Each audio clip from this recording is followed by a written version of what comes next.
Shack podcast. In our new podcast. And we have a new podcast. Very first podcast. Spotify plans to spend $500 million on podcast-related acquisitions this year alone. But why is this happening now? This week's show is brought to you by Casper. This episode is sponsored by Dell. Turn your great idea into a reality with Squarespace. Last year, podcasts created nearly $500 million in revenue. Audio is relatively cheap to capture, particularly compared to video, so it can be a lucrative business.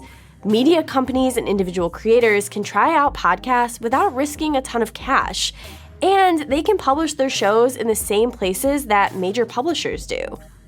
Now that there's so much money in podcasts, companies want more control and visibility into how well their ads actually work. So podcast technology is becoming more sophisticated and the field is changing. Advertisers want a more robust way to track ads, similarly to how they do with banners online. That's why the Interactive Advertising Bureau established its podcast measurement technical guidelines in December 2017. With this new standard, advertisers now know what counts as a download or a play, and they can get a real sense of how many people heard their ad. The ads themselves are becoming smarter and dynamic too, which means one ad doesn't have to live inside the same episode forever. They can be swapped out with other ads as time goes on, and podcasters can improve their ad offerings by guaranteeing timeliness.